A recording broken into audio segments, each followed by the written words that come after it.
इस क्वेश्चन में हमें एक फंक्शन दिया है और पूछा है कि कौन सा स्टेटमेंट ट्रू है। इस टाइप के सवाल में मेन आइडिया होता है फंक्शन का बिहेवियर समझना, स्पेशली डेरिवेटिव और क्रिटिकल पॉइंट्स के थ्रू। अब ऑप्शंस को एक बार क्लियरली देख लेते हैं, क्योंकि हमें डेरिवेटिव का ट्रेंड और लोकल मैक्सिमम मिनिमम दोनों चेक करने पड़ सकते हैं। Let's use a simple diagram to make the relationship easier to see. Strategy simple है। पहले हम डेरिवेटिव निकालेंगे, क्योंकि लोकल मैक्स या मिन तभी होता है जब डेरिवेटिव 0 हो और साइन चेंज करे। और ऑप्शन ए के लिए हमें सेकंड डेरिवेटिव से पता चलेगा कि डेरिवेटिव इंक्रीजिंग है या डिक्रीजिंग। चलो डेरिवेटिव निकालते हैं। यहाँ प्रोडक्ट जैसा पार्ट है, square root of x times log base e of x, तो प्रोडक्ट रूल का आइडिया यूज होगा। गोल ये है कि एफ प्राइम को सिंपल फॉर्म में ला दें ताकि साइन एनालिसिस इजी हो। डेरिवेटिव ही बताता है कि फंक्शन इंक्रीजिंग है या डिक्रीजिंग। अब लोकल एक्सट्रीमा के कैंडिडेट्स के लिए डेरिवेटिव को 0 सेट करते हैं। ये वैलिड स्टेप है, क्योंकि स्टेशनरी पॉइंट्स पर स्लोप 0 होता है। फिर हम इक्वेशन को सॉल्व करेंगे। यही इक्वेशन सॉल्व करके क्रिटिकल पॉइंट मिलेगा।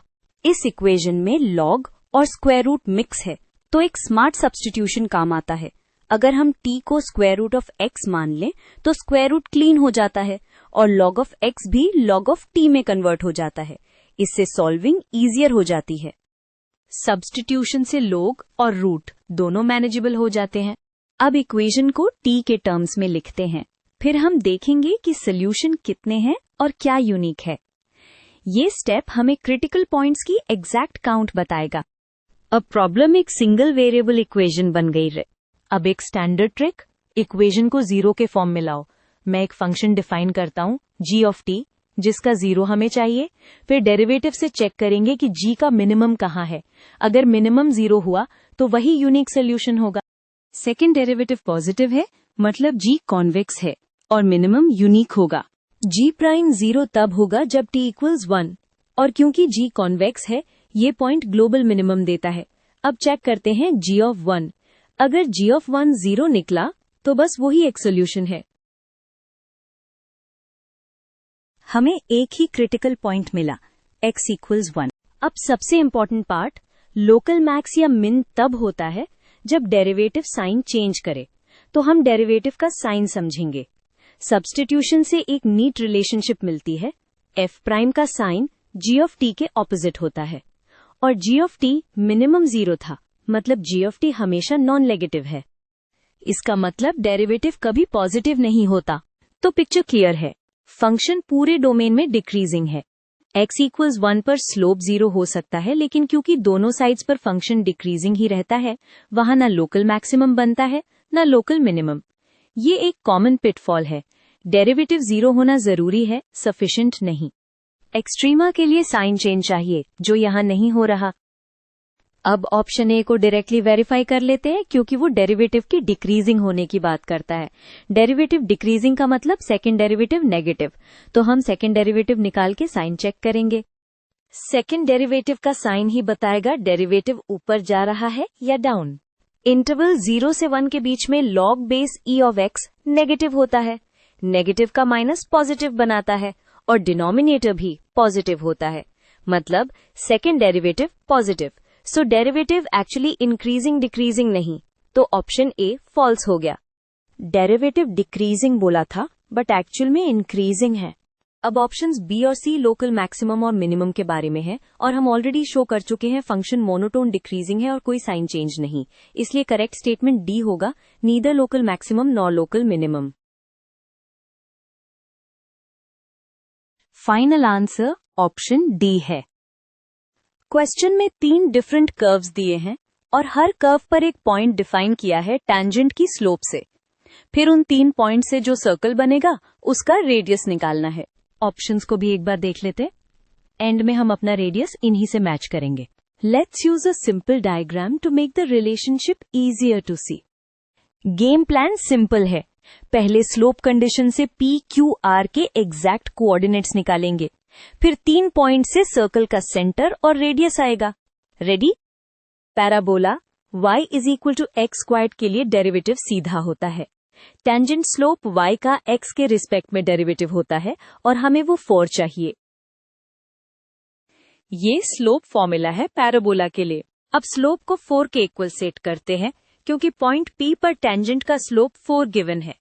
इससे x की वैल्यू डायरेक्टली मिल जाएगी।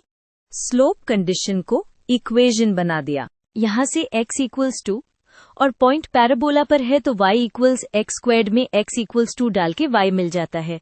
Quick check, 2 squared is 4। P का कोऑर्डिनेट मिल गया। अब circle x square plus y square equals 2।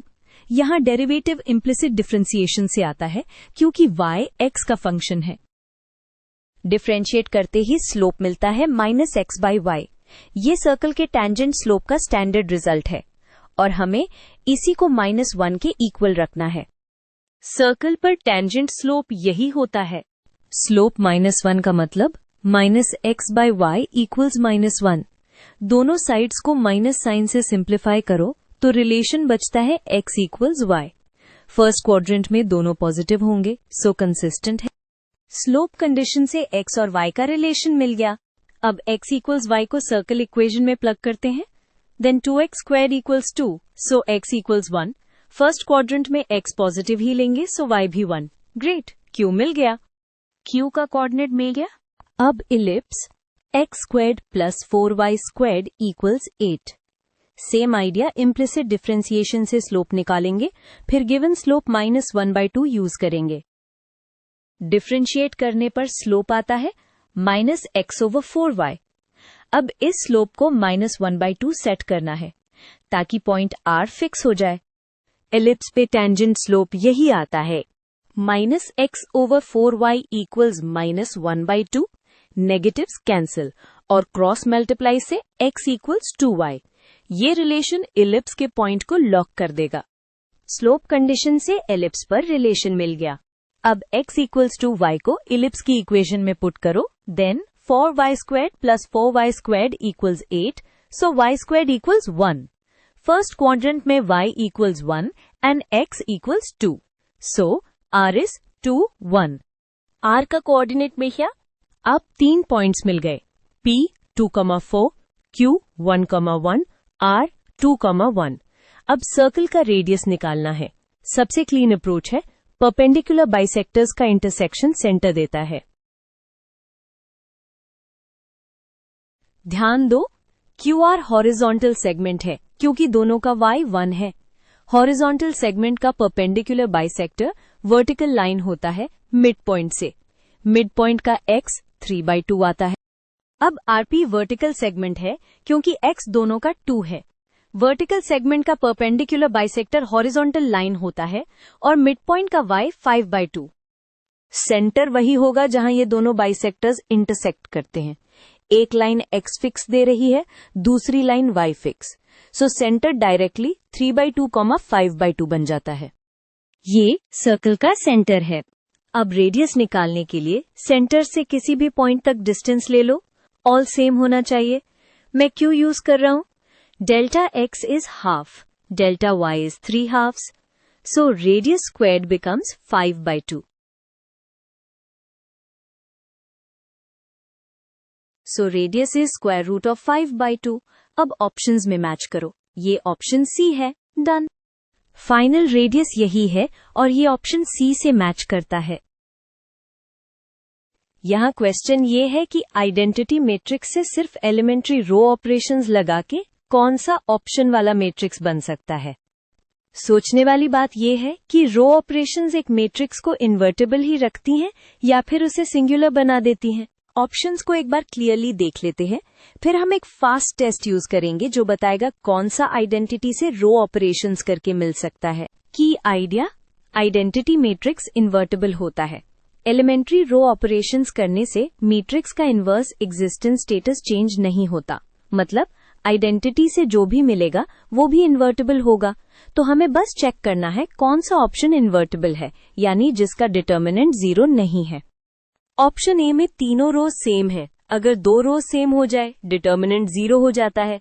इसका मतलब ए इन्वर्टिबल ही नहीं है, तो आइडेंटिटी से रो ऑपरेशंस करके नहीं आ सकता। अब ऑप्शन बी का डिटर्मिनेंट निकालते हैं। मैं फर्स्ट रो से एक्सपेंशन कर रहा हूं क्योंकि वहां नंबर्स सिंपल हैं। ध्यान रहे science plus minus plus follow होते हैं, वरना आंसर उल्टा हो सकता है। ऑप्शन सी भी चेक कर लेते हैं। यहाँ डिटर्मिनेंट 0 आता है, मतलब मैट्रिक्स सिंगुलर है। आइडेंटिटी से रो ऑपरेशंस करके सिंगुलर मैट्रिक्स नहीं बन सकता। ऑप्शन डी का डिटर्मिनेंट भी 0 आता है, सो ये भी इन्वर्टिबल नहीं है, तो ये भी एलिमिनेट हो गया। तो अब कंक्लूजन सिंपल है, सिर्फ ऑप्शन बी का डिटर्मिनेंट नॉन जीरो है, मतलब वो इन्वर्टिबल है, और आइडेंटिटी मैट्रिक्स से एलिमेंट्री रो ऑपरेशंस करके ऐसा मैट्रिक्स बन सकता है। फाइनल आंसर है ऑप्शन बी। इस क्वेश्चन में की फ्रेज है प्रिंसिपल वैल्यूज, मतलब इनवर्स ट्रिग फंक्शंस का आउटपुट हमेशा एक फिक्स्ड रेंज में ही लिया जाएगा। अब हम पूरे एक्सप्रेशन को 3 पार्ट्स में तोड़कर एक एक करके इवैल्यूएट करेंगे ताकि कोई साइन या रेंज मिस्टेक ना हो। चलिए ऑप्शंस भी देख लेते हैं ताकि एंड में जो वैल्यू मिले उसको मैच कर सके। सबसे पहले प्रिंसिपल रेंजेस क्लियर कर लेते हैं। ये रेंजेस ही बताती हैं कि इनवर्स फंक्शन का फाइनल एंगल कौन सा चूज होगा, जब multiple angles same trig value दे सकते हैं। अब फर्स्ट टर्म देखो, cot inverse of cot of -11। Cot का पीरियड पाई होता है, मतलब एंगल में पाई ऐड या सब्ट्रैक्ट करने से कॉट की वैल्यू सेम रहती है। हमें -11 को ऐसे शिफ्ट करना है कि वो 0 और पाई के बीच आ जाए, क्योंकि कॉट इनवर्स वही आउटपुट देगा। यही शिफ्टेड एंगल प्रिंसिपल रंगे में आता है। अब चेक करते हैं, क्या 4π-11 वाकई 0 और p के बीच है? हाँ, क्योंकि 4π-11 पॉजिटिव है और p से छोटा भी है। इसलिए cot inverse of cot of -11 का प्रिंसिपल वैल्यू सीधा 4π-11 होगा। फर्स्ट टर्म अब क्लीन हो गया। अब second term 10 times sign of 2 times cosine inverse of 1/√2। Cosine inverse of 1/√2 का प्रिंसिपल एंगल फर्स्ट क्वाड्रेंट में होता है और वो p/4 होता है। फिर 2 से मल्टीप्लाई करोगे तो π/2 और sine of π/2 equals 1। Second term का फाइनल कॉन्ट्रीब्यूशन 10 है। थर्ड टर्म थोड़ा स्मार्ट आइडेंटिटी से होगा। Let theta equals tan inverse 2, फिर tan थीटा इक्वल्स 2। अब हमें साइन ऑफ 2 थीटा चाहिए। आइडेंटिटी याद रखो, sine of 2 theta equals 2 tan theta upon 1 plus tan squared theta. इससे डायरेक्ट फ्रैक्शन मिल जाता है। साइन ऑफ डबल एंगल यहाँ 4/5 आ गया। अब 10 से मल्टीप्लाई कर दो। इस स्टेप का पर्पस सिंपल है, थर्ड टर्म का एक्चुअल न्यूमेरिक वैल्यू निकालना ताकि फाइनल सम बन सके। Third term equals 8। अब सब पार्ट्स को ऐड करते हैं। ये फाइनल चेक पॉइंट है। पहला टर्म एंगल फॉर्म में है, बाकी 2 नंबर्स। केयरफुली कॉन्स्टेंट्स ऐड करेंगे और p वाला पार्ट सेपरेट रखेंगे ताकि मैचिंग इजी हो। फाइनल वैल्यू 4π+7 मिल गया। अब ऑप्शन से कंपेयर करो। 4π+7 ऑप्शन सी के साथ एग्जैक्ट मैच हो रहा है। डन। बिल्कुल प्रिंसिपल वैल्यूज फॉलो करके आंसर निकला है। यही फाइनल आंसर है। चलो प्रॉब्लम को कामली सेटअप करते हैं। 2 बॉक्सेस की बॉल्स मिक्स हो गए हैं और हम एक बॉल पिक कर रहे हैं। अब हमें चेक करना है कौन से स्टेटमेंट्स ट्रू है। अब ऑप्शंस को एक बार क्लियरली देख लेते हैं, फिर हम 1 by 1 वेरीफाई करेंगे using probabilities. Let's use a simple diagram to make the relationship easier to see. सबसे पहले टोटल बॉल्स काउंट करना जरूरी है, क्योंकि रैंडम पिक का बेस वही होता है। तो बॉक्स 1 और बॉक्स 2 के टोटल्स निकाल लेते हैं। अब जब सब बॉल्स मिक्स हो गए तो E1 का चांस सिंपली बॉक्स 1 के total divided by overall total होगा। सेम आइडिया E2 के लिए भी। मिक्स होने के बाद भी बॉक्स 1 का शेयर 15 आउट ऑफ 35 ही रहेगा। सेम वे F1 मतलब रेड बॉल, तो रेड टोटल 14 आउट ऑफ 35 और ग्रीन टोटल 21 आउट ऑफ 35। ये बेस प्रोबेबिलिटीज आगे इंडिपेंडेंस चेक करने में काम आएंगी। ओवरऑल रेड का probability total reds divided by total balls होता है। अब स्टेटमेंट ए के लिए इंडिपेंडेंस का टेस्ट याद है ना? 2 इवेंट्स इंडिपेंडेंट तब होते हैं जब joint probability equals product of individual probabilities. चलो दोनों साइड्स कंप्यूट करते हैं। E1 और F1 दोनों साथ, मतलब बॉक्स 1 से रेड जो 6 बॉल्स हैं। अब प्रोडक्ट साइड देखते हैं। अगर ये सेम आ गया तो we can confidently say independent because it matches the definition exactly. दोनों साइड सेम आ रही है, सो इंडिपेंडेंस कंफर्म। ग्रेट, तो ये ट्रू हो गया। अब स्टेटमेंट बी बोलता है E2 और F2 डिपेंडेंट है। हम वही इंडिपेंडेंस टेस्ट यूज करके चेक कर लेंगे। क्योंकि डिपेंडेंट का मतलब इंडिपेंडेंट नहीं।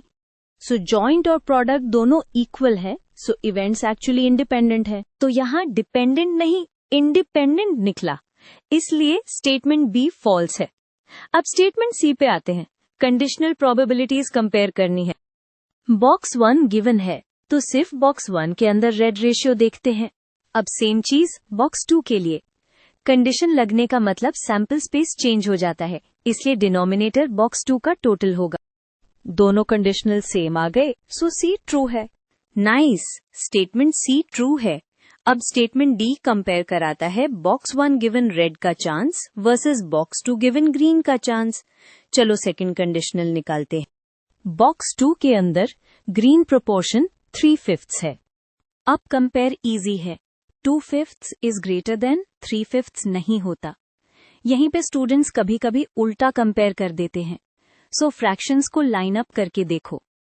बीटा के लिए ग्रेटर देन साइन यहाँ ट्रू नहीं बन रहा, सो डी फॉल्स है। तो फाइनल आंसर ये है, ए और सी ट्रू है और बी और डी फॉल्स। हमने इंडिपेंडेंस और कंडीशनल प्रोबेबिलिटी दोनों डेफिनेशंस डायरेक्टली यूज की, इसलिए कंक्लूजन सॉलिड है। चलो पहले क्वेश्चन को क्लियरली रीड करते हैं।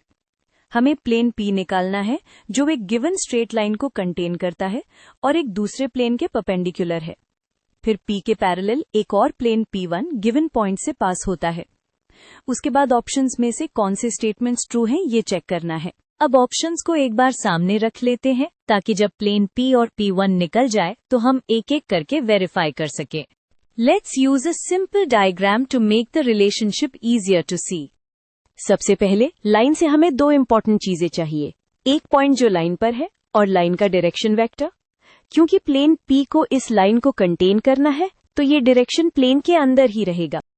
पैरामीटर सेट करने से लाइन का पॉइंट और डायरेक्शन दोनों मिल जाते हैं। अब इस पैरामीटर से x, y, z को एक्सप्लिसिटली लिख देते हैं। इससे डायरेक्शन वेक्टर सीधा कोएफिशिएंट से आ जाता है और एक इजी पॉइंट t = 0 पे मिल जाता है। ये स्टेप प्लेन इक्वेशन बनाने में बहुत काम आता है। यहीं से पॉइंट और डायरेक्शन डायरेक्टली मिल जाएंगे। अब t = 0 रखो, इससे हमें लाइन पर एक पॉइंट मिल जाता है और t का कोएफिशिएंट हमें डायरेक्शन वेक्टर देता है। प्लेन को डिफाइन करने के लिए पॉइंट प्लस नॉर्मल चाहिए होता है, तो ये पॉइंट अभी स्टोर कर लेते हैं। ये लाइन का डायरेक्शन है और ये प्लेन P के अंदर होना चाहिए। अब परपेंडिकुलर वाली कंडीशन यूज करते हैं। प्लेन x + 2y + 3z = 4 का नॉर्मल वेक्टर उसके कोएफिशिएंट्स होते हैं। ये आइडिया इसलिए काम करता है क्योंकि प्लेन का नॉर्मल प्लेन के ओरिएंटेशन को रिप्रेजेंट करता है। ये गिवन प्लेन का नॉर्मल है। अब की थिंकिंग, दो प्लेन्स परपेंडिकुलर होते हैं तो उनके नॉर्मल वेक्टर्स भी परपेंडिकुलर होते हैं और प्लेन P में लाइन का डायरेक्शन वेक्टर भी लाई करता है, तो प्लेन P का नॉर्मल उस डायरेक्शन के परपेंडिकुलर होगा। मतलब प्लेन P का नॉर्मल दोनों वेक्टर्स के परपेंडिकुलर होगा, लाइन डायरेक्शन और गिवन प्लेन का नॉर्मल। डॉट प्रोडक्ट 0 का मतलब परपेंडिकुलर होता है। दोनों के परपेंडिकुलर वेक्टर फाइंड करने का फास्टेस्ट वे क्रॉस प्रोडक्ट होता है। क्रॉस प्रोडक्ट से जो वेक्टर मिलता है वो दोनों इनपुट वेक्टर्स के परपेंडिकुलर होता है। इसीलिए हम लाइन डायरेक्शन का क्रॉस प्रोडक्ट गिवन प्लेन के नॉर्मल के साथ लेंगे। क्रॉस प्रोडक्ट हमें रिक्वायर्ड नॉर्मल डायरेक्शन देगा। अब क्रॉस प्रोडक्ट कैलकुलेट करते हैं। साइंस और ऑर्डर का ध्यान रखना, यहीं पर सबसे कॉमन मिस्टेक होती है। कॉम्प्यूटेशन के बाद हमें नॉर्मल वेक्टर मिल जाएगा जो प्लेन P का डायरेक्शन फिक्स करेगा। ग्रेट, अब प्लेन P का नॉर्मल वेक्टर 7 - 5 1 है। प्लेन की इक्वेशन बनाने के लिए हमें एक पॉइंट भी चाहिए जो प्लेन पर हो। Since plane P contains the line, line का पॉइंट 1 3 - 2 प्लेन पर भी होगा। अब पॉइंट नॉर्मल फॉर्म से इक्वेशन लिख देते हैं। ये पॉइंट 1 3 - 2 से डिस्प्लेसमेंट वेक्टर है। अब डॉट प्रोडक्ट एक्सपैंड करते हैं। ये एक्सपेंशन वैलिड है क्योंकि हम सिर्फ अलजेब्रिक फॉर्म चेंज कर रहे हैं। प्लेन का सेट ऑफ पॉइंट्स सेम रहेगा। इससे हमें स्टैंडर्ड फॉर्म मिल जाएगा जो ऑप्शन से मैच करना इजी होता है। यही एक्सपेंशन आगे सिंप्लीफाई होके फाइनल प्लेन इक्वेशन देगा। अब ब्रैकेट्स ओपन करके लाइक टर्म्स कंबाइन करते हैं। गोल ये है कि x, y, z के कोएफिशिएंट्स और कांस्टेंट क्लियरली दिखे, फिर हम सीधा ऑप्शन ए से कंपेयर कर सकते हैं। प्लेन P के फाइनल इक्वेशन यही बन रही है। तो ऑप्शन ए चेक करते ही मैच हो गया, मतलब ए ट्रू है। अब नेक्स्ट, P1 प्लेन P के पैरेलल है, सो नॉर्मल सेम रहेगा, बस कांस्टेंट चेंज होगा क्योंकि प्लेन को शिफ्ट कर रहे हैं to pass through 4 2 2। Parallel plane का फॉर्म सेम कोएफिशिएंट्स के साथ होता है। अब पॉइंट 4, 2, को P1 में सब्स्टिट्यूट करते हैं क्योंकि ये पॉइंट P1 पर लाई करता है। इससे D फाइंड हो जाएगा। ये स्टेप इंपॉर्टेंट है क्योंकि बिना D के डिस्टेंस और बाकी चेक्स पॉसिबल नहीं होंगे। अब P1 कंप्लीटली डिटरमिन्ड हो गया, सो P1 का इक्वेशन आ गया। अब प्लेन P और P1 के बीच डिस्टेंस निकालना स्ट्रेट फॉरवर्ड है क्योंकि प्लेन्स पैरेलल है।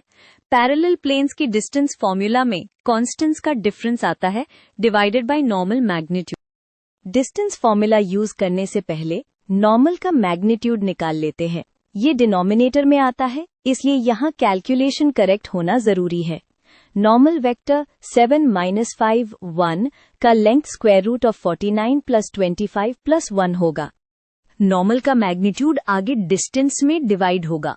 अब डिस्टेंस बिटवीन P और P1 दोनों प्लेन्स का left side same 7x - 5y + z है, बस कॉन्स्टेंट्स 10 और -20 है।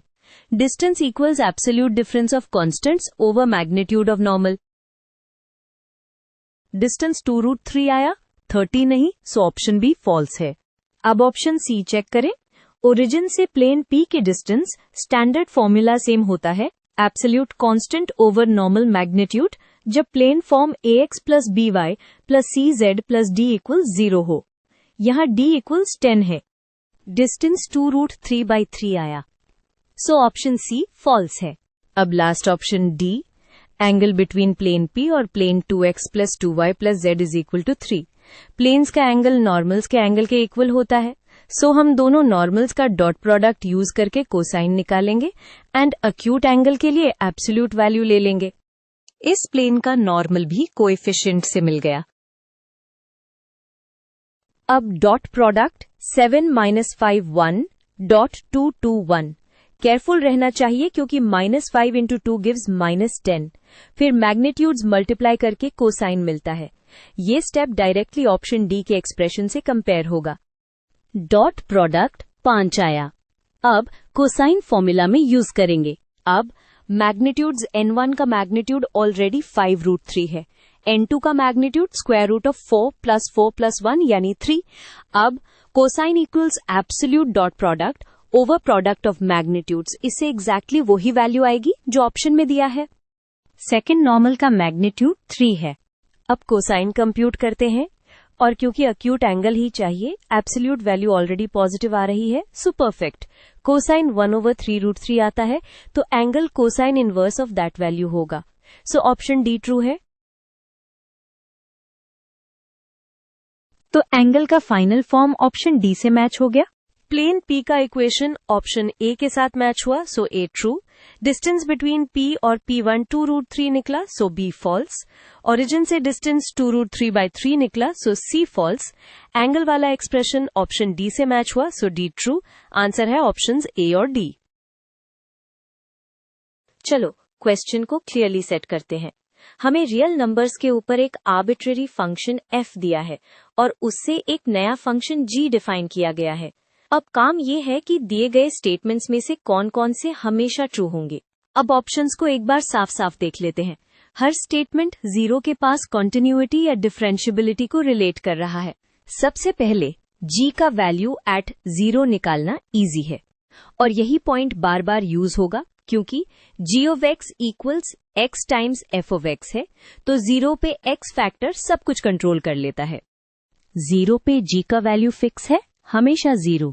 स्टेटमेंट ए बोल रहा है g हमेशा 0 पे कंटिन्यूअस होगा। कंटिन्यूअस होने के लिए limit as x goes to 0 of g of x g of 0 के इक्वल होनी चाहिए। तो हमें चेक करना है क्या x times f of x का लिमिट हमेशा 0 होता है। अरे f तो आर्बिट्ररी है, तो यहाँ काउंटर एग्जाम्पल मिल सकता है। अब एक सिंपल काउंटर एग्जाम्पल लेते हैं जहां f 0 के पास बहुत फास्ट ग्रो करे। अगर f ऑफ x को 1/x ले लो नॉन जीरो x के लिए, तो x times f of x constant 1 बन जाएगा। फिर लिमिट 1 आएगा, लेकिन g ऑफ 0 0 है, सो कॉन्टिन्यूटी फेल हो गई, मतलब a ऑलवेज ट्रू नहीं है। अब यहाँ क्लियरली देख लो, x 0 के पास जाते ही g ऑफ x 1 के पास जा रहा है, बट g ऑफ 0 0 है। इक्वालिटी टूट गई, सो डिसकंटिन्यूअस, इसलिए ऑप्शन ए फॉल्स है। काउंटर एग्जाम्पल मिल गया, सो ए हमेशा ट्रू नहीं हो सकता। अब स्टेटमेंट बी ये बोल रहा है, अगर f 0 पे कंटिन्यूअस है तो g 0 पर डिफरेंशिएबल होगा। डिफरेंशिएबिलिटी चेक करने का क्लीनेस्ट टूल है डेरिवेटिव का डेफिनेशन।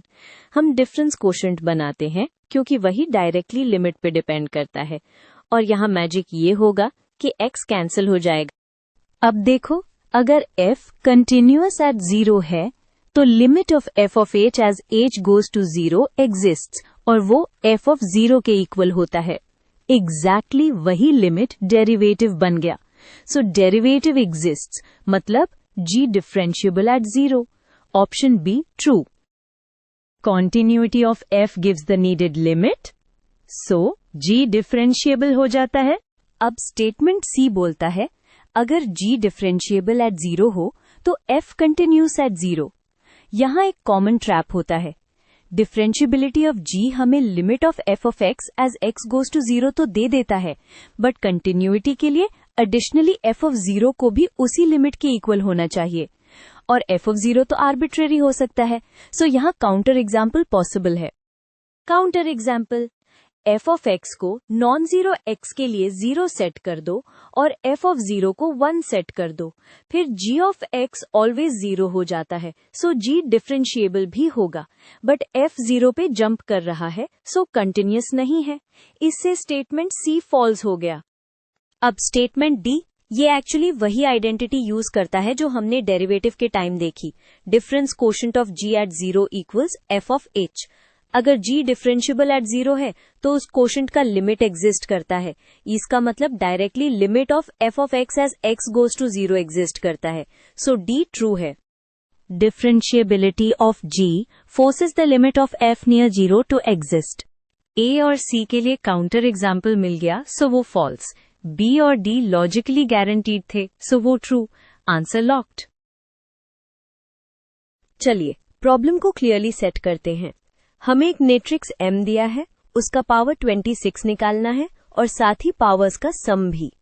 फिर ऑप्शंस की जो स्टेटमेंट्स हैं उनमें से कौन से ट्रू हैं वो डिसाइड करना है। अब ऑप्शंस को भी एक बार देख लेते हैं ताकि बाद में वैल्यूज निकाल के सीधा मैच कर सकें। सबसे स्मार्ट ट्रिक यहाँ ये है कि मैट्रिक्स को आइडेंटिटी के अराउंड लिखें, क्योंकि अगर M को I प्लस समथिंग लिख दिया और वो समथिंग का स्क्वायर 0 हो गया तो पावर्स बहुत इजी हो जाते हैं। अब मैं चेक करना चाहता हूँ कि ये n निलपोटेंट है या नहीं, मतलब n स्क्वायर्ड 0 आता है क्या? अगर हाँ तो हायर पावर्स वैनिश हो जाएंगे और बाइनोमियल एक्सपेंशन शॉर्ट हो जाएगी। तो अब हम क्लियरली डिफाइन कर लेते हैं। m is equal to I plus n और n स्क्वायर्ड 0 मैट्रिक्स है। ये कंफर्म करना इंपॉर्टेंट था क्योंकि अब हर पावर में सिर्फ लिनियर टर्म ही बचेगा। अब बाइनोमियल थ्योरम यूज करते हैं, बिल्कुल नंबर्स जैसा। फर्क बस इतना है कि यहाँ n स्क्वायर्ड 0 है, इसीलिए सेकंड ऑर्डर और उसके बाद के टर्म सारे 0 हो जाते हैं। इक्वालिटी मेंटेन होती है क्योंकि हम एग्जैक्ट एक्सपेंशन ही कर रहे हैं। हर पावर का फाइनल सिंपल फॉर्म बस यही है। अब सीधा k की जगह 26 रख दो। गोल है m टू द पावर 26 को एक्सप्लिसिट मैट्रिक्स फॉर्म में लाना ताकि PQRS मिल जाए। बस आइडेंटिटी प्लस 26 टाइम्स n, इतना ही रह गया। अब इसको मैट्रिक्स में कंप्यूट करते हैं। ये स्टेप इंपॉर्टेंट है। I का डायगोनल ऐड होगा और 26 n के एंट्रीज डायरेक्टली ऐड हो जाएंगे।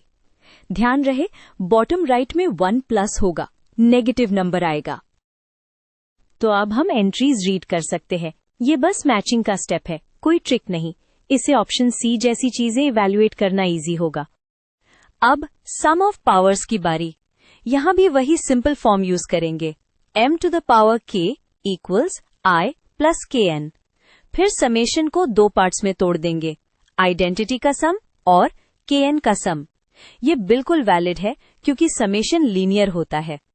अब sum of first 26 natural numbers use करते हैं। ये फॉर्मूला याद रखना यूजफुल है। n into n plus 1 over 2। इससे मल्टीप्लायर मिल जाएगा जो n के साथ लगेगा। ये नंबर n को स्केल करेगा सम के अंदर। अब 261i प्लस 351n ऐड कर देते हैं। यहाँ साइन मिस्टेक कॉमन होता है, स्पेशली बी और डी में, क्योंकि n के दोनों एंट्रीज नेगेटिव हैं। स्लोली ऐड करना बेस्ट है। अब एंट्रीज एक्सट्रैक्ट कर लेते हैं। ये स्टेप बाद में ऑप्शंस बी और डी के लिए डायरेक्ट इनपुट बनेगा। ऑप्शन ए को समझने का कोर आइडिया सिमिलैरिटी है स्टेटमेंट का। मतलब है m किसी इन्वर्टेबल मैट्रिक्स के थ्रू जॉर्डन ब्लॉक जैसा बिहेव करता है।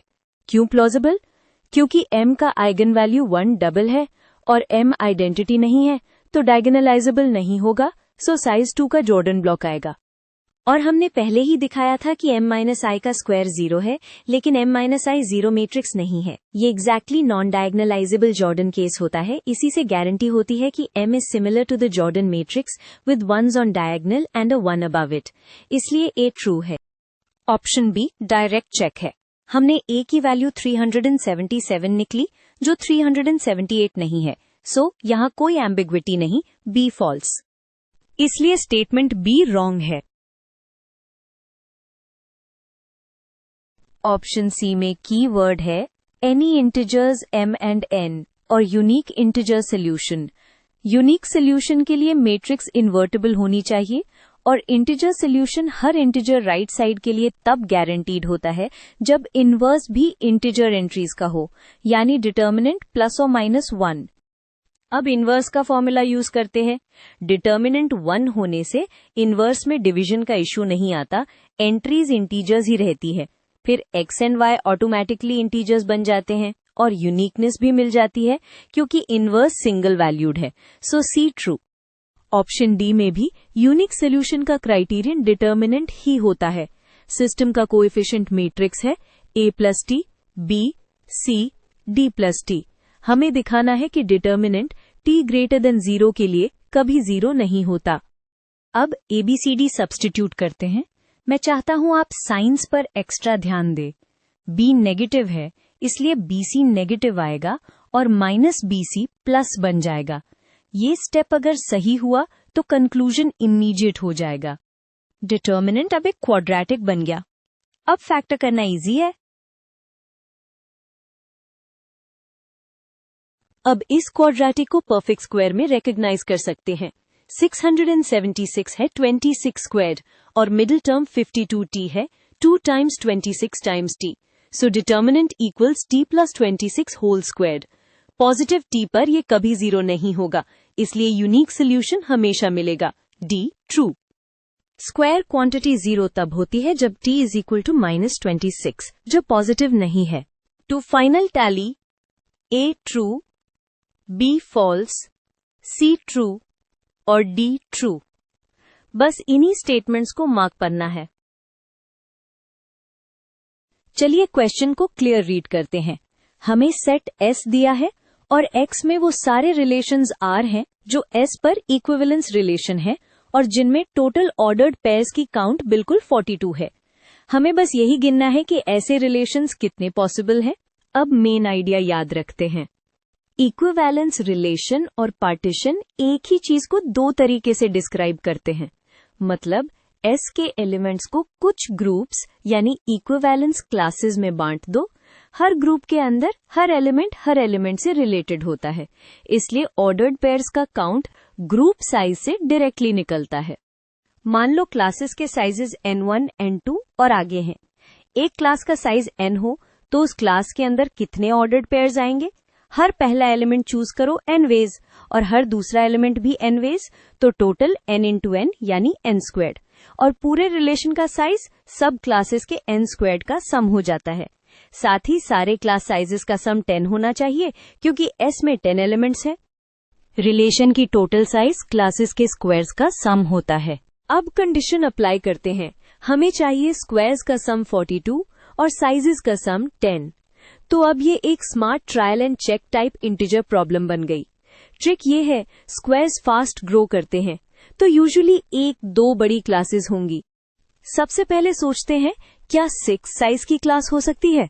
अगर एक क्लास 6 की है तो स्क्वायर 36 आ गया। अब बचे हुए एलिमेंट्स 4 हैं और हमें टोटल 42 तक पहुंचने के लिए बचे हुए स्क्वायर्स का सम 6 चाहिए। अब 4 को कैसे तोड़ सकते हैं जिसका स्क्वायर सम 6 आए? 2 + 1 + 1, क्योंकि 2 स्क्वायर + 1 स्क्वायर + 1 स्क्वायर = 4 + 1 + 1 = 6। परफेक्ट। तो एक वैलिड पार्टीशन टाइप मिल गया 6 2 1 1। बड़ी क्लास के बाद जितना स्क्वायर सम बचता है वो मैच करना होता है। अब चेक करते हैं कि कोई और पार्टीशन टाइप भी पॉसिबल है या नहीं। अगर एक क्लास 5 की हो तो स्क्वायर 25। अब बचे सुम में 5 एलिमेंट्स और स्क्वायर सम में 17 बचा। क्या 5 को ऐसे तोड़ सकते हैं जिसका स्क्वायर सम 17 हो? हाँ, 4 + 1, क्योंकि 4 स्क्वायर्ड + 1 स्क्वायर्ड = 16 + 1 = 17। तो दूसरा टाइप मिल गया 5 4 1। अब थोड़ा सैनिटी चेक कर लेते हैं। 7 या उससे बड़ी क्लास का स्क्वायर 49 हो जाता, जो 42 से बड़ा है, तो पॉसिबल नहीं है। और अगर लार्जेस्ट क्लास 5 से छोटी हो, जैसे 4, तो स्क्वायर्स का सम इतना बड़ा 42 तक पहुंचना मुश्किल हो जाता, क्योंकि 10 एलिमेंट्स को छोटे ग्रुप्स में तोड़ने से स्क्वायर सम रिलेटिवली छोटा रहता है। इसलिए प्रैक्टिकल कैंडिडेट्स यही दो बनते हैं और हमने दोनों फाइंड कर लिए। अब काउंटिंग स्टार्ट करते हैं। पहले टाइप का 6 2 1 1। सोचो 10 एलिमेंट्स में से 6 चूज करके बिग क्लास बनाओ, फिर रिमेनिंग 4 में से 2 चूज करके साइज 2 क्लास बनाओ। जो 2 बचेंगे वो ऑटोमेटिकली सिंगलटन्स बन जाते हैं। लेकिन एक पिटफॉल, 2 सिंगलटन सेम साइज की क्लासेस हैं, इसलिए मल्टीनोमियल फॉर्म में उनका स्वॉपिंग ओवर काउंट क्रिएट करता है। इसको डिवाइड बाय 2 फैक्टोरियल से फिक्स करते हैं। अब इस वैल्यू को सिंप्लीफाई कर देते हैं।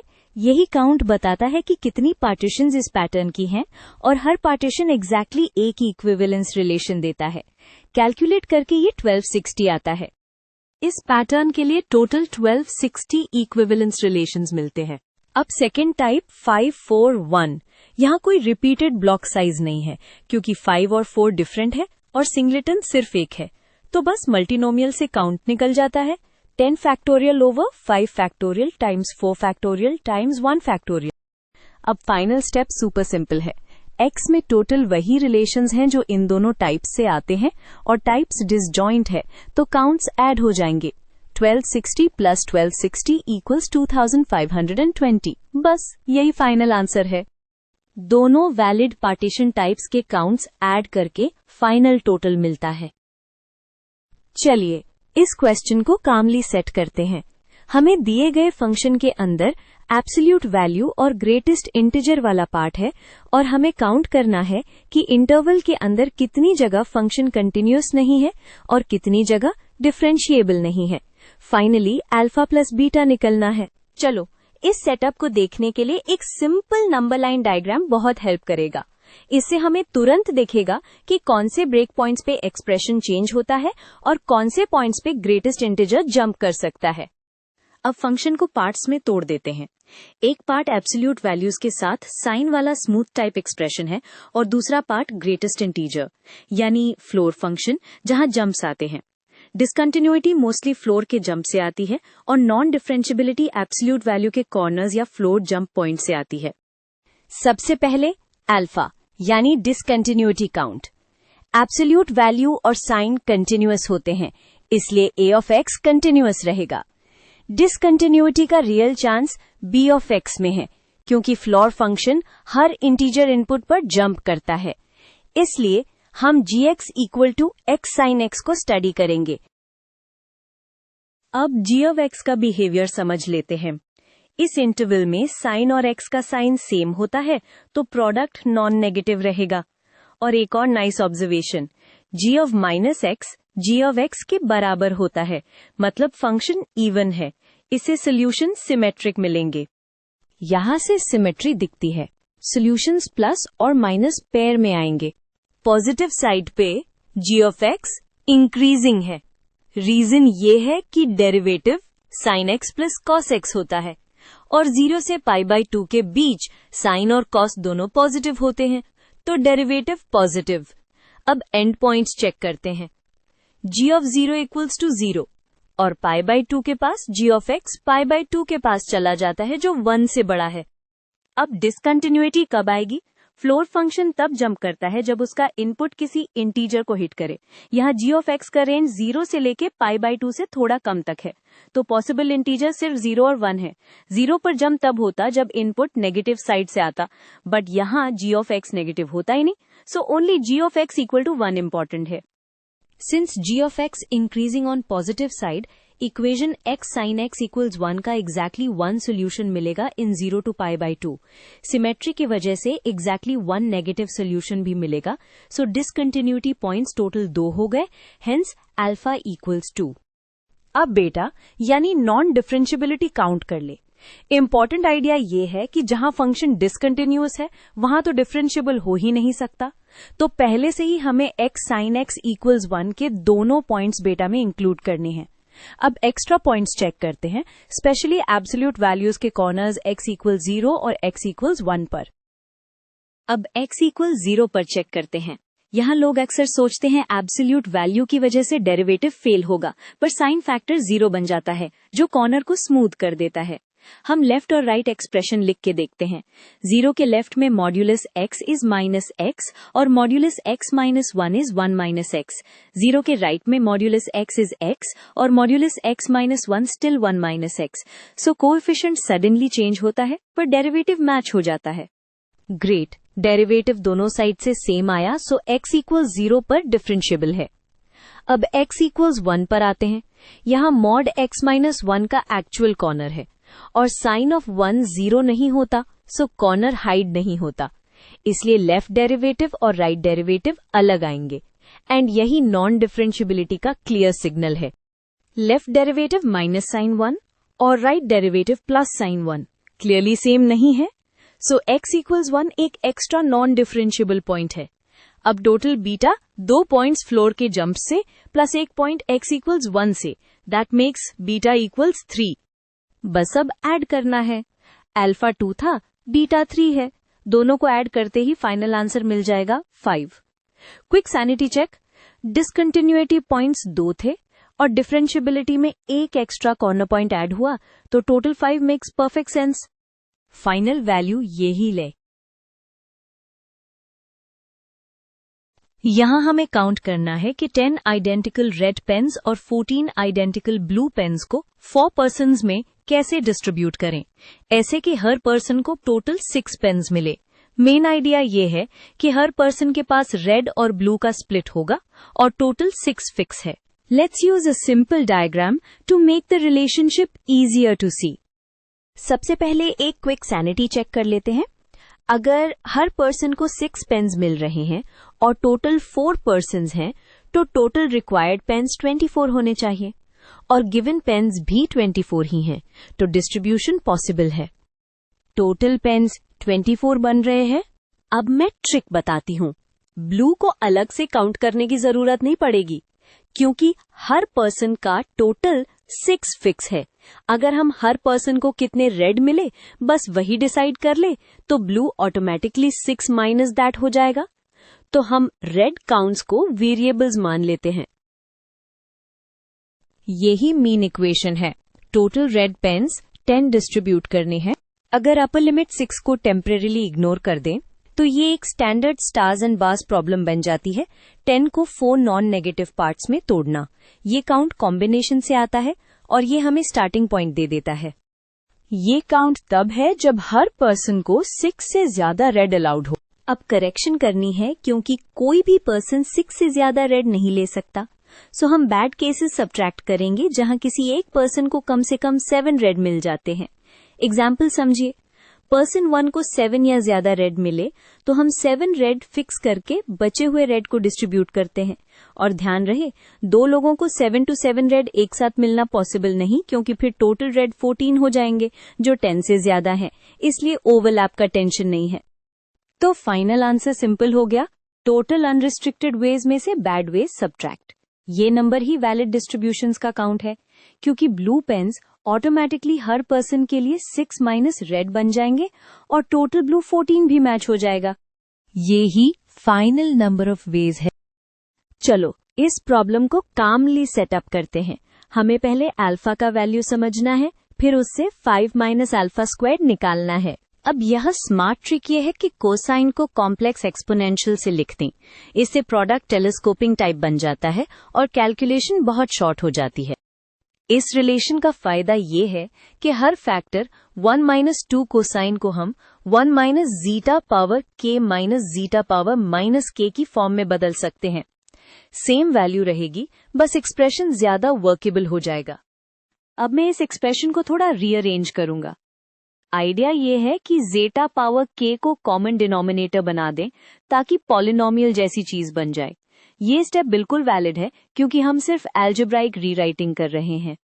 अब इस रूल को अल्फा के हर फैक्टर पर अप्लाई करते हैं। ध्यान दो, यहाँ k वैल्यूज एग्जैक्टली वही एक्सपोनेंट्स हैं, 1, 3, 9, 27, 81। अब प्रोडक्ट में सब जगह सेम पैटर्न आएगा। अब यहाँ दो चीजें सेपरेट करते हैं, माइनस साइंस का प्रोडक्ट, न्यूमरेटर का प्रोडक्ट और डिनोमिनेटर में जीटा पावर्स का प्रोडक्ट। इससे हमें क्लीन एक्सप्रेशन मिलेगी जहां टेलीस्कोपिंग क्लियरली दिखेगा। अब एक्सपोनेंट्स हमको कंप्यूट करते हैं। 1 + 3 + 9 + 27 + 81 टोटल 121 होता है। और क्योंकि zeta is a 22nd root of unity है, जीटा टू द 22 = 1, तो 121 mod 22 से सिंप्लीफाई हो जाएगा। अब देखो मैजिक, माइनस साइन का ओवरऑल फैक्टर -1 है और डिनोमिनेटर में भी -1 आ गया। दोनों कैंसिल हो जाते हैं। इसका मतलब अल्फा बस न्यूमरेटर का प्रोडक्ट बन गया जो अब बहुत नाइसली टेलीस्कोप करेगा। अब मैं एक आइडेंटिटी यूज करूंगा जो टेलीस्कोप बनाती है। जीटा टू द 3k + 1 को फैक्टर करो तो zeta to the 2k - zeta to the k + 1 मिलता है। इसका पर्पस ये है कि हमें रेशो फॉर्म मिले जिसमें कंसेक्यूटिव टर्म्स कैंसिल हो सके। अब अल्फा में ये सब्स्टिट्यूट कर दो। नोटिस करो कि k वैल्यूज पावर्स ऑफ 3 है, तो जीटा टू द 3k वाली टर्म एग्जैक्टली नेक्स्ट एक्सपोनेंट बन जाती है। इसी वजह से पूरा प्रोडक्ट टेलीस्कोप होता है। अब कैंसिलेशन को क्लियरली देखो। Zeta cubed + 1 cancels with next denominator zeta cubed + 1, फिर zeta to the 9th + 1 and so on. End में सिर्फ last numerator over first denominator बचता है। ये ही टेलीस्कोपिंग का मेन पे ऑफ है। अब लास्ट स्टेप है zeta to the 22 = 1। So zeta to the 243 को हम जेटा टू द 1 बोल सकते हैं because 243 leaves reminder 1 when divided by 22। इसलिए न्यूमरेटर जेटा +1 बन जाता है और अल्फा 1 आ जाता है। ग्रेट, अब फाइनल एक्सप्रेशन इजी है। अब बस प्लग इन करना है। अल्फा 1 है तो अल्फा स्क्वेयर्ड भी 1, सो 5 - 1 आंसर 4। और क्विक चेक, अल्फा पॉजिटिव आना सेंसिबल है क्योंकि फैक्टर्स यहाँ नेगेटिव पॉजिटिव मिक्स से कैंसिल होकर सिंपल वैल्यू दे रहे हैं। फाइनल आंसर 4 मिलता है। यहाँ हमें लिस्ट आई के हर स्टेटमेंट को लिस्ट आई के करेक्ट रिजल्ट से मैच करना है। फोकस यही रहेगा कि रूट्स को यूनिटी रूट्स की तरह ट्रीट करके एक्सप्रेशंस को क्विकली सिंप्लीफाई कैसे करते हैं। अब लिस्ट आई के ऑप्शंस को एक बार क्लियरली देख लेते हैं ताकि मैच करते टाइम कंफ्यूजन ना हो। P और Q दोनों में सेम बेस इक्वेशन है, x² + x + 1 = 0। इसका best tool cube roots of unity है, मतलब रूट्स को ओमेगा और ओमेगा स्क्वायर मान सकते हैं जहां ओमेगा क्यूब = 1 और ओमेगा 1 नहीं होता। इसी आइडेंटिटी से 1 + ओमेगा को रिप्लेस करना इजी हो जाता है। अब की ट्रिक 1 + ओमेगा और 1 + ओमेगा स्क्वायर को सिंपल फॉर्म में लिखना। ये इसलिए हेल्पफुल है क्योंकि हमें अल्फा +1 और बीटा +1 के लार्ज पावर्स चाहिए और ओमेगा पावर साइकिल में रिपीट होते हैं। ये रिप्लेसमेंट पावर को हैंडल करना सुपर फास्ट बना देता है। अब पार्ट P पावर 2026 को ओमेगा के साइकिल के साथ रिड्यूस करना होता है। ओमेगा क्यूब = 1, सो हर 3 पावर्स के बाद रिपीट होगा। इसलिए हम 2026 को मॉड्यूलो 3 लेते हैं। मॉड्यूलो 3 से पता चलता है कि मॉड्यूलो 3 से भी पता चलता है कि ओमेगा की पावर का फाइनल फॉर्म क्या होगा। अब रूट्स निकालते हैं। अगर अल्फा ओमेगा है तो अल्फा +1 - ओमेगा स्क्वायर होता है। इवन पावर होने से माइनस साइन गायब हो जाता है। फिर ओमेगा की पावर रिड्यूस करके सीधा ओमेगा या ओमेगा स्क्वायर मिल जाता है। फर्स्ट ट्रांसफॉर्म रूट ओमेगा बन गया। ग्रेट, मतलब P के न्यू रूट्स फिर से ओमेगा और ओमेगा स्क्वायर ही है। तो क्वाड्रेटिक इक्वेशन सेम वही होगी जिसका रूट्स ओमेगा और ओमेगा स्क्वायर होते हैं, यानी x squared plus x plus 1 equal 0। इससे पी का मैच ऑप्शन 1 से हो गया। पी का आंसर होगा ऑप्शन 1। अब क्यू में सेम प्रोसेस है, बस पावर 2027 है। यहाँ दो चीजें मैटर करती हैं, मॉड्यूलो 3 रिडक्शन और एक एक्स्ट्रा माइनस साइन, क्योंकि पावर ऑड है। ये ऑड पावर माइनस को माइनस ही रखती है। ऑड पावर का मतलब माइनस साइन कैंसिल नहीं होगा। अब कंप्यूट करते हैं। न्यू रूट्स माइनस ओमेगा और माइनस ओमेगा स्क्वायर बन रहे हैं। अब सवाल, इनका क्वाड्रेटिक क्या होगा? एक सिंपल आइडिया, अगर y रूट्स ओमेगा और ओमेगा स्क्वायर थे तो x इक्वल्स माइनस वाई कर दो। सब्स्टिट्यूट करने से x squared minus x plus 1 equal 0 आता है। Q का क्वाड्रेटिक ऑप्शन 2 है। अब R equation x squared minus x plus 1 equal 0 को यूनिटी रूट से जोड़ने का क्लीन वे है, इसको x प्लस 1 से मल्टीप्लाई करो, तुम्हें x क्यूब प्लस 1 मिलता है, मतलब roots 6th roots of unity है। ये इसलिए यूजफुल है क्योंकि पावर्स को मॉड्यूलो 6 रिड्यूस कर सकते हैं। यही स्टेप रूट्स को यूनिटी साइकिल में ले आता है। अब एक्सप्रेशन में गामा -1 और डेल्टा -1 है। ओरिजिनल क्वाड्रेटिक से हम गामा स्क्वायर इक्वल्स गामा -1 निकाल सकते हैं, यानी गामा -1 को गामा स्क्वायर से रिप्लेस कर दो, फिर इवन पावर और मॉड्यूलो 6 रिडक्शन से वैल्यू क्विकली निकल जाती है और आंसर -1 आता है। आर का वैल्यू -1, ऑप्शन 4। अब इसमें सीधा नहीं जाना है, सिमेट्रिक सम से फास्टेस्ट होगा। हम a और b को 1/p+1 और 1/r+1 मान लेते हैं। पहले a प्लस बी और ab निकाल लो, फिर आइडेंटिटी से a cube plus b cube मिल जाएगा। फाइनल वैल्यू -4 आता है। तो फिर इसका फाइनल आंसर -4, ऑप्शन 5। चलो फाइनल मैचिंग एक बार नीटली लॉक कर देते हैं। अब तुम कॉन्फिडेंटली ऑप्शन टिक कर सकते हो। यहाँ पे हमें लिस्ट आई के हर एंट्री को लिस्ट आई के करेक्ट नंबर ऑफ एलिमेंट से मैच करना है। मेन आइडिया सिंपल है, हर सेट के अंदर कितनी वैल्यूज ऑफ एक्स सेटिस्फाई करती हैं, बस वही काउंट निकालना है। चलो एक सिंपल डायग्राम माइंडसेट यूज करते हैं। बस सोचो, हर इक्वेशन एक इंटरवल के अंदर सोल्यूशन सिलेक्ट कर रही है और हमें उन सोल्यूशंस का काउंट चाहिए। ओवरऑल स्ट्रैटेजी ये रहेगी कि ट्रिग्नोमेट्री में जब पावर्स आती हैं, हम यूजुअली साइन स्क्वायर्ड और कोसाइन स्क्वायर्ड को एक वेरिएबल मान लेते हैं, क्योंकि इनका सम हमेशा 1 होता है। इससे इक्वेशन पॉलिनोमियल बन जाती है और काउंटिंग इजी हो जाती है। ये आइडेंटिटी हमें सब कुछ एक ही वेरिएबल में लाने में हेल्प करेगी। अब से स्टार्ट करते हैं। गोल है इक्वेशन को सिर्फ साइन स्क्वायर्ड के टर्म्स में लाना, ताकि हम नीटली सॉल्व कर सके और फिर इंटरवल में सॉल्यूशंस को काउंट कर दें। साइन स्क्वायर्ड को s बोल देंगे, इससे पावर्स हैंडल करना इजी हो जाएगा। ध्यान दो, साइन टू द 6th का मतलब होता है साइन स्क्वायर्ड का क्यूब, और कोसाइन टू द 4th का मतलब होता है कोसाइन स्क्वायर्ड का स्क्वायर। इसलिए अब इक्वेशन सीधा s में कन्वर्ट हो जाएगी। यहाँ कोसाइन स्क्वायर्ड को 1 - s रखा गया है। अब बस एक्सपैंड करके एक पॉलिनोमियल बना दो। इक्वालिटी को सेम रखने के लिए हम बोथ साइड से 1 कैंसिल कर देते हैं और फिर फैक्टर करके पॉसिबल s वैल्यूज निकालते हैं। फैक्टर फॉर्म से रूट्स तुरंत मिल जाते हैं। अब इम्पोर्टेंट चेक, साइन स्क्वायर्ड है तो साइन हमेशा 0 से 1 के बीच होता है, इसलिए साइन x इक्वल्स -2 रिजेक्ट हो जाएगा। बचे साइन x इक्वल 0 और साइन x इक्वल्स 1। अब इन दोनों केसेस में x वैल्यूज इंटरवल -π से π में काउंट करते हैं। बस ये दो ही बचते हैं। s इक्वल 0 का मतलब साइन x 0 है तो x बिकम्स -π 0 और p, और s इक्वल्स 1 का मतलब साइन x प्लस -1 तो x बिकम्स -π/2 और π/2। टोटल मिला के 5 सोल्यूशंस, तो p का आंसर 5 एलिमेंट्स। तो p के लिए टोटल 5 वैल्यूज मिलती है। अब p पे आते हैं। साइन स्क्वायर्ड को s मान लो, इंटरवल -π/2 से p/2 है, तो काउंटिंग थोड़ी डिफरेंट होगी, बट इक्वेशन सिंप्लीफिकेशन सेम रहेगा। कोसाइन 6 को हम कोसाइन स्क्वायर्ड के क्यूब की तरह लिखते हैं। अब इक्वेशन सेम है लिखो और सिंप्लीफाई करो।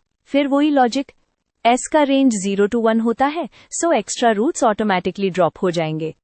रेंज चेक के बाद अगेन बस 2 केसेस बचते हैं। अब काउंट करते हैं। x equal to 0 means sine x equal to 0, और इंटरवल -π/2 से π/2 में ये सिर्फ x इक्वल टू 0 होता है। x equal to 1 means sin x equal to +-1। Two end points x equal to -π/2 और π/2, टोटल 3 सोल्यूशंस, तो q का काउंट 3।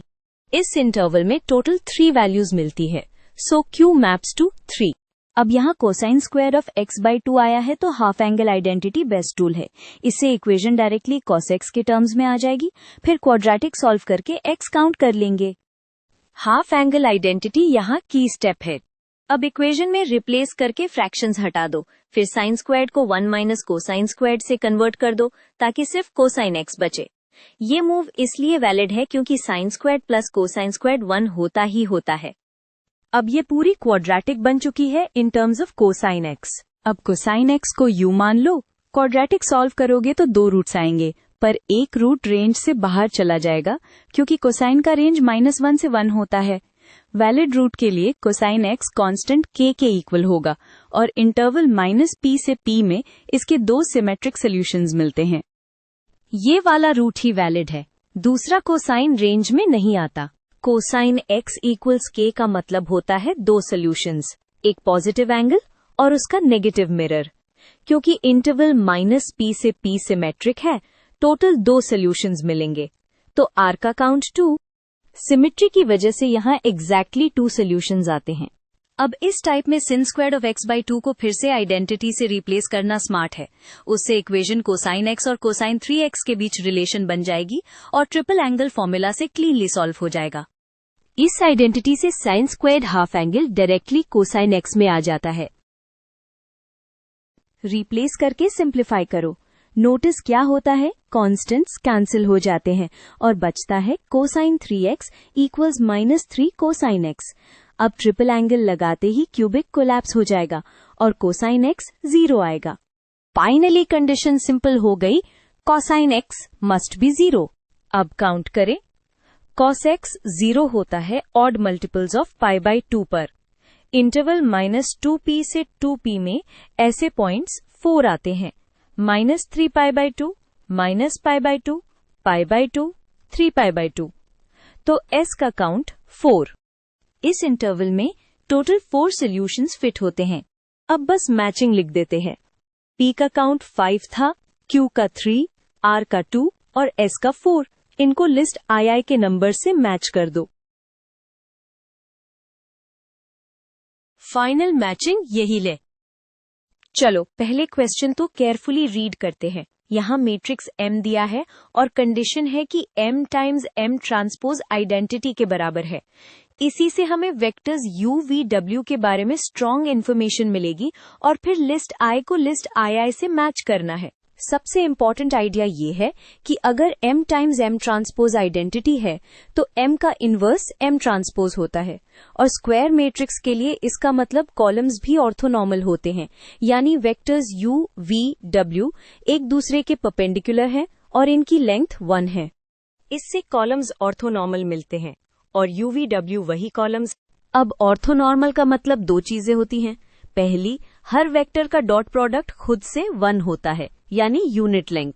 दूसरी, डिफरेंट वेक्टर्स का डॉट प्रोडक्ट 0 होता है, यानी परपेंडिकुलर। पहले यूनिट लेंथ वाली इक्वेशंस लिख लेते हैं क्योंकि यहां से स्क्वायर्स डायरेक्टली निकलते हैं। वेक्टर W से स्टार्ट करते हैं क्योंकि यूएस में 2 फिक्स डायरेक्शंस ऑलरेडी हैं। डॉट प्रोडक्ट में बस कॉम्पोनेंट्स के स्क्वायर्स ऐड होते हैं। इससे म्यू स्क्वायर्ड क्लीनली मिल जाएगा और वो आगे काफी यूज होगा। म्यू स्क्वायर्ड फिक्स हो गया। अब साइनस की टेंशन बाद में। अब वर्सेस का नॉर्म 1 सेट करते हैं। Same logic, half plus beta squared plus delta squared equals 1। यहां से beta squared plus delta squared directly half मिलता है। ये डेल्टा स्क्वायर्ड निकालने में हेल्प करेगा। ये रिलेशन डेल्टा स्क्वायर्ड को लॉक करने के लिए बेस बनेगा। सिमिलरली यू का नॉर्म 1 है। Alpha squared plus 1/3 plus gamma squared equal to 1 है। इससे alpha squared plus gamma squared 2/3 आता है। अब हमें गामा स्क्वायर्ड तक पहुंचने का रास्ता मिल गया। अब परपेंडिकुलर कंडीशन यूज करते हैं। मैं u डॉट w चूज कर रहा हूं क्योंकि w में -1/√2 और +1/√3 ऑलरेडी है, तो इक्वेशन स्ट्रक्चर्ड बनेगी। डॉट प्रोडक्ट 0 सेट करना बिल्कुल वैलिड है क्योंकि ऑर्थोनॉर्मल कॉलम्स का यही रूल होता है। अब यहाँ स्मार्ट मूव ये है, हमें स्क्वायर्स चाहिए, जैसे गम्मा स्क्वायर्ड, तो हम दोनों साइड्स स्क्वायर कर देंगे। स्क्वायर करना सेफ है, बस याद रहे साइन इन्फॉर्मेशन लूज होती है, लेकिन गम्मा स्क्वायर्ड निकालने के लिए वही चाहिए, और म्यू स्क्वायर्ड तो ऑलरेडी 1/6 है। अब गामा स्क्वायर्ड को alpha squared plus gamma squared equals 2/3 में प्लग करते हैं। इससे अल्फा की पॉसिबल वैल्यूज मिलती हैं। ये स्टेप का पर्पस ये है कि अल्फा डिसाइड हो जाए, बिकॉज फिर गामा स्क्वायर्ड फुली डिटर्मिन्ड हो जाएगा। अल्फा के 2 कैंडिडेट्स आए, अब एक को रिजेक्ट करना होगा। अब हम u dot versus equals to 0 use करते हैं। ये चेक स्टेप है। जो अल्फा वैल्यू सच में ऑर्थोगोनैलिटी सेटिस्फाई करेगी वो ही एक्सेप्ट होगी। जब अल्फा 1/√2 होता है तो गामा और डेल्टा के पॉसिबल मैग्नीट्यूड से डॉट प्रोडक्ट 0 बन ही नहीं पाता, इसलिए consistent choice alpha equals to 0 आती है। अल्फा 0 मिलते ही u का नॉर्म वाली इक्वेशन से गामा स्क्वायर डायरेक्टली आ जाता है। यहां मैं अरिथमेटिक को ड्रैग नहीं करूंगा। अल्फा स्क्वायर 0 तो गामा स्क्वायर 2/3। ये p पार्ट के लिए क्रूशियल है। गामा स्क्वायर्ड फिक्स हो गया। अब p ऑलमोस्ट डन है। अब बेटा और डेल्टा के लिए forces dot w equal 0 use करते हैं। इस स्टेप का रीजन ये है कि यहाँ कांस्टेंट से बेटा यूनिकली पिन डाउन हो जाता है। सॉल्व करने पर बेटा 1/√3 मिलता है, और फिर beta squared plus delta squared equals half से डेल्टा स्क्वायर्ड 1/6 आता है। अब p डायरेक्ट है। Gamma squared 2/3, delta squared 1/6, add करते ही 5/6। सो लिस्ट आई का p लिस्ट आई के 5/6 से मैच करेगा। अब q का आइडिया सुपर क्लीन है, क्योंकि u v w orthonormal basis बनाते हैं। किसी भी वेक्टर का coefficient x in front of u simply j hat का डॉट प्रोडक्ट u के साथ होता है। j हैट का डॉट प्रोडक्ट u मतलब u का j कॉम्पोनेंट जो 1/√3 है। सो x इज इक्वल टू 1/√3। पहला डिटर्मिनेंट स्केलर ट्रिपल प्रोडक्ट आता है। ऑर्थोनॉर्मल वेक्टर्स का स्केलर ट्रिपल प्रोडक्ट डिटर्मिनेंट होता है, और ऑर्थोगोनल मैट्रिक्स का डिटर्मिनेंट प्लस या -1 होता है। एब्सोल्यूट वैल्यू पूछी है तो आंसर 1 पक्का। इसमें वेक्टर ट्रिपल प्रोडक्ट यूज करते हैं। u क्रॉस अ v cross w equals versus times u dot w minus w times u dot versus, और क्योंकि u परपेंडिकुलर है वर्सेस और w दोनों के, दोनों डॉट प्रोडक्ट 0, इसलिए पूरा वेक्टर 0 और मैग्नीट्यूड भी 0। तो फाइनल मैचिंग एक साथ समराइज कर लेते हैं ताकि आप कॉन्फिडेंटली ऑप्शन चूज कर सको। P5, Q4, R2, S1। आज का काम है लिस्ट आई के हर स्टेटमेंट को लिस्ट आई के सही पॉइंट से मैच करना। आइडिया सिंपल है। हर कोनिक या लाइन कंडीशन से एक फिक्स्ड पॉइंट डिसाइड होगा और वही आंसर बनेगा। अब लिस्ट आई में पॉसिबल पॉइंट्स दिए हुए हैं। हर पार्ट में जो पॉइंट सेटिस्फाई करेगा उसका नंबर हम मैच कर देंगे। Let's use a simple diagram to make the relationship easier to see. Strategy ये रहेगी, P में रेडियस निकल के सर्कल पर कौन सा पॉइंट आता है, Q में एक कॉमन टेंजेंट लाइन बनेगी, R में एलिप्स का लैटिस रेक्टम एंड पॉइंट और US पर नॉर्मल, और S में फोकस और डायरेक्ट्रिक्स से हाइपरबोला का इक्वेशन। फिर लिस्ट के पॉइंट्स को चेक कर लेंगे। पार्ट P से स्टार्ट करते हैं। सर्कल का सेंटर गिवन है और लाइन को टच करता है, मतलब रेडियस एग्जैक्टली सेंटर से लाइन तक का परपेंडिकुलर डिस्टेंस होगा। टेंजेंसी का यही मीनिंग होता है। ये रेडियस है और टेंजेंसी की वजह से ये डिस्टेंस के बराबर होता है। अब रेडियस 2 आ गया तो सर्कल का इक्वेशन सेंटर फॉर्म में लिखना इजी है। फिर लिस्ट आई के पॉइंट्स में से कौन सा सेटिस्फाई करता है, बस वही सर्कल से पास थ्रू होगा। क्विकली चेक करते हैं। इस पॉइंट को सब्स्टिट्यूट करके कंफर्म कर रहे हैं। नाइस। पॉइंट 3,2 एग्जैक्टली सेटिस्फाई कर रहा है, सो P का मैच लिस्ट आई के ऑप्शन 3 से हो जाएगा। अब P डन। अब Q कॉमन टेंजेंट का मतलब सेम लाइन सर्कल को भी टच करे और पैराबोला को भी। पॉजिटिव स्लोप बोला है तो हम लाइन को y equals mx plus c मान लेते हैं with m positive. Positive slope का कंडीशन यही है, parabola y squared equals 8x, यानी standard form y squared equals 4ax with a equals 2। इस पैराबोला की स्लोप फॉर्म टेंजेंट लाइन होती है y equals mx plus a over m। यहाँ a over m becomes 2 over m, so c directly 2 over m मिलता है। अब same line circle को भी टच करे। सर्कल ओरिजिन सेंटर्ड है, radius √2। Line y is equal to mx plus c को standard form में लिख के ओरिजिन से डिस्टेंस रेडियस के इक्वल होना चाहिए। इसी कंडीशन से c squared equals to 2 times m squared plus 1 आता है। अब दोनों टेंजेंसी कंडीशंस को कंबाइन करते हैं। c इक्वल्स 2 ओवर m को c squared equals 2 times m squared plus 1 में सब्स्टिट्यूट करो। ये वैलिड है क्योंकि c सेम लाइन का इंटरसेप्ट है, तो दोनों ऑब्जेक्ट्स के लिए सेम c ही होगा।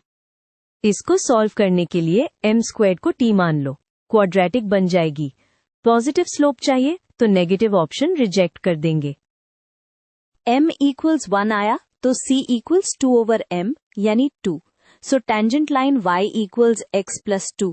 अब लिस्ट में कौन सा पॉइंट इस लाइन पर लाई करता है, बस प्लग इन करके देखते। पॉइंट 7,9 चेक करो। Left side 9, right side 7 plus 2 also 9। Perfect. So Q का मैच ऑप्शन 2 से होगा। अब सबसे पहले इलिप्स को स्टैंडर्ड फॉर्म में लाते हैं ताकि a स्क्वायर्ड और b स्क्वायर्ड क्लियरली दिख जाए। ये स्टेप इंपॉर्टेंट है क्योंकि लेटेस्ट रेक्टम के फॉर्मूलाज स्टैंडर्ड फॉर्म पर डिपेंड करते हैं। स्टैंडर्ड फॉर्म से a स्क्वायर्ड और b स्क्वायर्ड डायरेक्टली मिलते हैं।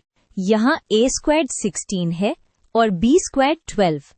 फोकस डिस्टेंस c सैटिस्फाई करता है कि c squared equals a squared minus b squared, so c equals 2। Latus rectum and points focus के through vertical line x equal c पर होते हैं। फर्स्ट क्वाड्रेंट वाला एंड पॉइंट हमें m मिलेगा।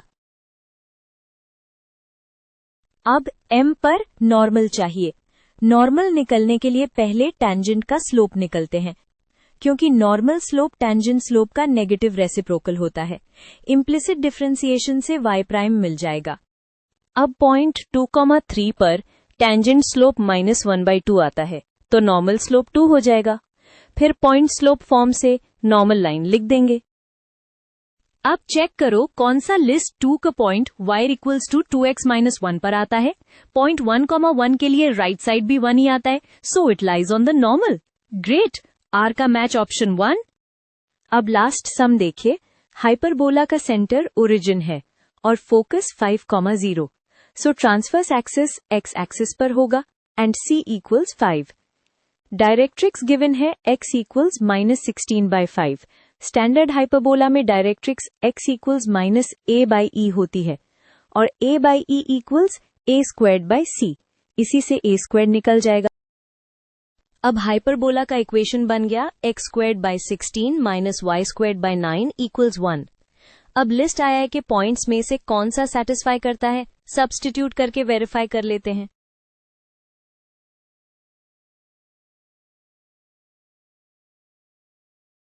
पॉइंट 8,3√3 चेक करते हैं। x part gives 4, y part gives 3, difference 1। Exactly match, so s का मैच ऑप्शन। अब एंड में कामली समरी लिख देते हैं ताकि कोई कंफ्यूजन ना रहे। PQRS का फाइनल मैचिंग ये है। Quick final sanity check. P में रेडियस 2 था और पॉइंट 3,2 एग्जैक्टली सर्कल पर आया। Q में line y equals x plus 2 दोनों को टच करती है एंड पॉइंट 7,9 सेटिस्फाई करता है। R में M 2,3 से नॉर्मल y इक्वल्स 2x-1 आया एंड पॉइंट 1,1 उस पर है। S में हाइपरबोला इक्वेशन सेटिस्फाई सिर्फ पॉइंट 8,3√3 कर रहा था। All consistent. डन।